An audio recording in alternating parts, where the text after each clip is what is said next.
Hello eighth class, welcome back on Saya Saran classes.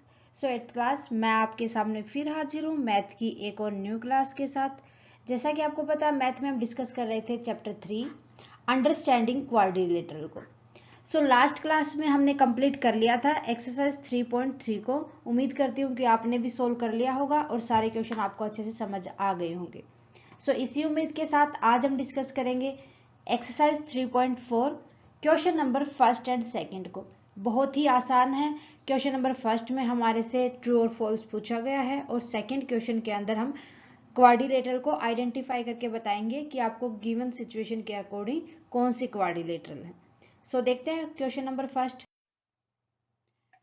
Question number first है state whether true और false. आपको कुछ statement दी हुई है, इनके अकॉर्डिंग बताना है कि कौन सी स्टेटमेंट ट्रू है और कौन सी फॉल्स है। सबसे पहले स्टेटमेंट है आपके पास ऑल रेक्टेंगल आर स्क्वायर। आपसे पूछा गया क्या जितने भी रेक्टेंगल होते क्या वो स्क्वायर होते हैं। अब देखो भाई, रेक्टेंगल स्क्वायर तो वो होता है जिसकी चारों साइड इक्वल होती हैं, लेकिन ये जरूरी नहीं कि जो रेक्टेंगल होते हैं उसकी चारों साइड इक्वल होंगी। सो यहां पर स्टेटमेंट हो जाएगी हमारी फॉल्स। क्यों? लिख सकते हो आप, since square have all sides are equal.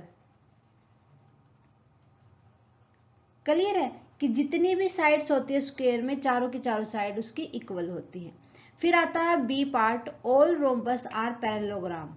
देखो ये आपके पास रोम्बस है एक, समथिंग इस टाइप का होता है रोम्बस। मेरे से थोड़ा सा क्लियर नहीं बना है कि हमें पता है कि रोम्बस होती हैं जो उसकी अपोजिट साइड एक दूसरे के पैरेलल होती हैं, ठीक है, और जो इनके डायगोनल होते हैं वो एक मिड पॉइंट के ऊपर मीट करते हैं।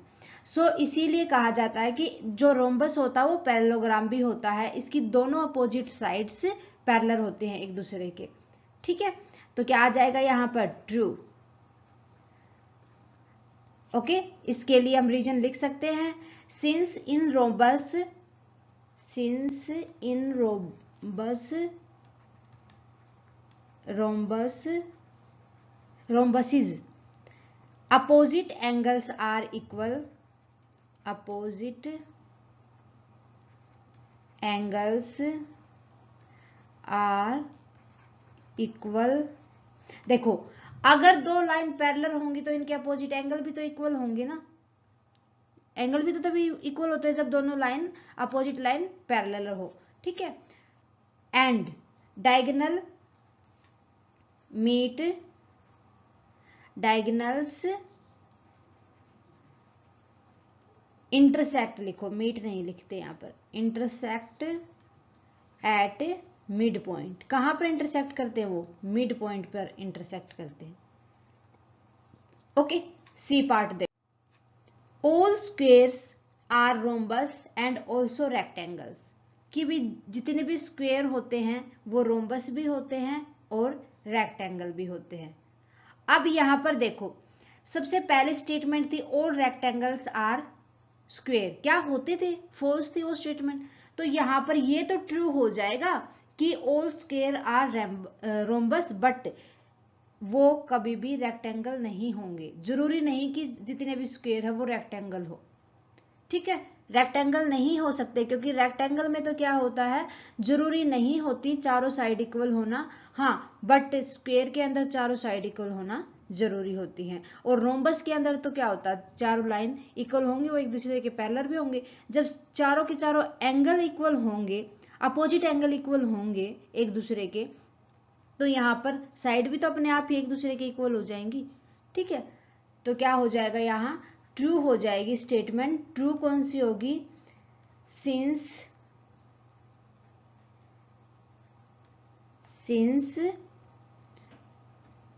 Square have same property as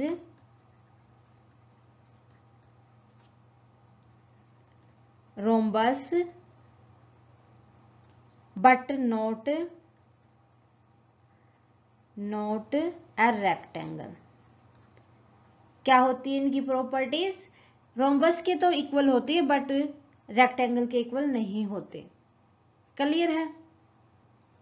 next पूछ रखा आपसे, D all square are not parallelogram, कि जो स्क्वायर होते हैं वो पैरेललोग्राम नहीं होते। अब देखो स्क्वायर तो हमारे पास ये होता है, बना दो यहां पर, जिसकी चारों साइड इक्वल होती है, ये इसके इक्वल होती है, ये इसके इक्वल होती है। भाई इक्वल होंगी तो पैरेलल भी होंगी, है ना।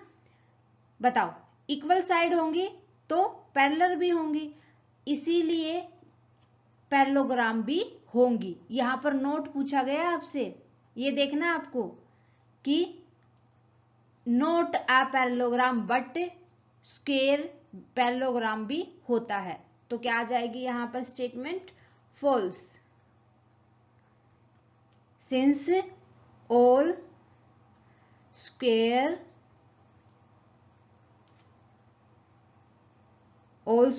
Have same properties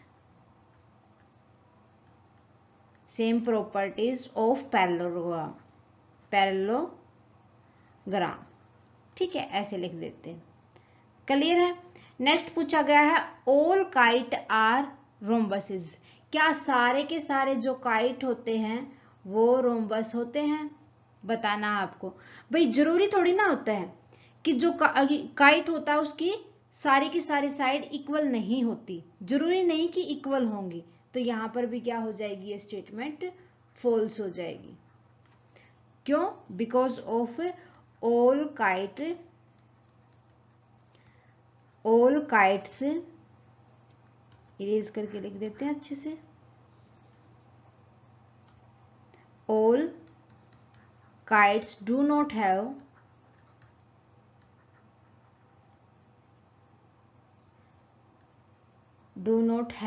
equal sides. Clear है। चले आगे। तो यहां तक तो मेरे ख्याल से क्लियर है, आपको अच्छे से रीजन भी समझ आ गया उनका, और ये भी पता चल गया ट्रू है या फॉल्स है। नेक्स्ट है, ऑल रोम्बसेस आर काइट, क्या सारे के सारे रोम्बस काइट होते हैं? अब बताओ। भाई हमें ये पता है कि अब लास्ट में हमने पढ़ा था कि क्या ऑल काइट्स आर रोम्बसेस, तो वो तो फॉल्स थी। यहां पर all rhombuses are kites, yes, all rhombuses kite हो सकते हैं, क्योंकि रोम्बस की इक्वल साइड्स होती है और उनके जो डायगोनल्स होते हैं वो एक दूसरे को मिड पॉइंट पर काटते हैं। ठीक है, लेकिन काइट में ये जरूरी नहीं कि इक्वल साइड हो भी सकती है, नहीं भी हो सकती। ठीक है, लेकिन रोम्बस में इक्वल साइड्स होना कंपलसरी होता है। Okay, got my point. तो यहां पर हो जाएगी true, all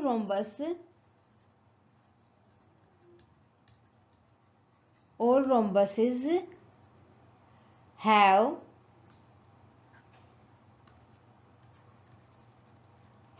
equal side and diagonals bisect each other। ठीक है, एक दूसरे को वो बाइसेक्ट करते हैं। सो क्लियर है। नेक्स्ट देखो, ऑल पैरेललोग्राम आज ट्रेपिज्म, क्या सारे की सारी पैरेललोग्राम ट्रेपिज्म होंगी? अब देखो भाई, अगर आपसे इससे उल्टा पूछा जाए ट्रेपिज्म पैरेललोग्राम हो सकती है, तो वो तो हो जाएगा आपका फॉल्स, बट जितनी भी पैरेललोग्राम होती है वो ट्रेपिज्म हो सकती हैं, क्योंकि पैरेललोग्राम में इक्वल साइड्स, जो अपोजिट साइड्स होती हैं वो पैरेलल होना जरूरी होती है, उनके जो अपोजिट एंगल्स होते हैं वो भी इक्वल होने जरूरी होते हैं, है ना। सो ट्रेपिज्म के अंदर भी तो यही चीजें होती हैं। ओके, सो ट्रेपिज्म में जरूरी नहीं कि वो पैरेललोग्राम हो, साइड्स जो एंगल्स होते हैं वो इक्वल होने जरूरी होते हैं। ठीक है, और पैरेललोग्राम में तो ये चीजें खुद होती ही है। हाँ, अगर ट्रेपिज्म आपसे पूछा जाए ना, ट्रेपिज्म आर पैरेललोग्राम, तो वो फॉल्स हो जाएगा, ये ट्रू होगा यहां पर, ट्रू। क्यों? Trapezium have only 2 parallel sides. Clear है। नेक्स्ट है H part, all square are trapezium, क्या सारे स्क्वेयर ट्रेपेजम होते हैं? भाई स्क्वेयर का हमें पता है अपोजिट साइड्स इक्वल होती है, ठीक है, और ऑल साइड्स ही इक्वल होती है, इसकी अपोजिट साइड्स नहीं कह सकते, ऑल साइड्स आर इक्वल। सो अब स्क्वेयर में भी तो इक्वल होंगी, तो टू लाइन पैरेलल भी होंगी, वो है ना, पैरेलल होंगी, दैट मीन वो ट्रेपेजम भी होगा। क्लियर है? सो यहां भी हम लिख देंगे ट्रू,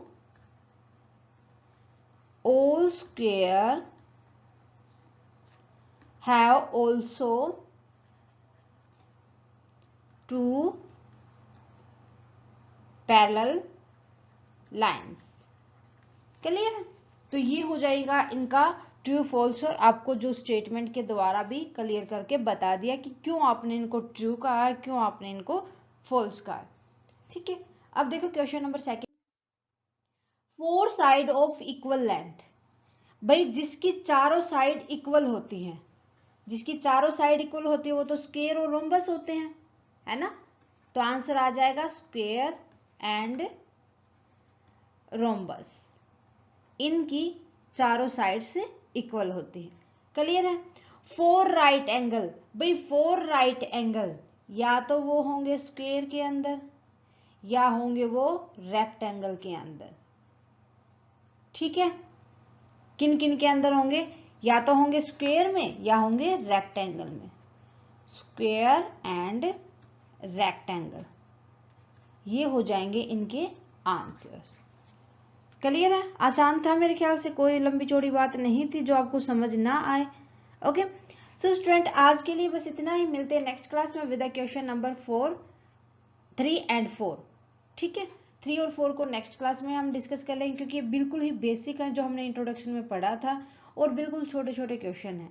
ओके, सो देखते हैं नेक्स्ट क्लास में। स्टूडेंट क्लास कैसी लगी आप मुझे कमेंट करके बताएं, अच्छी लगी तो प्लीज क्लास को अदर स्टूडेंट के साथ ज्यादा से ज्यादा शेयर करें, और क्लास को लाइक करना ना भूलें।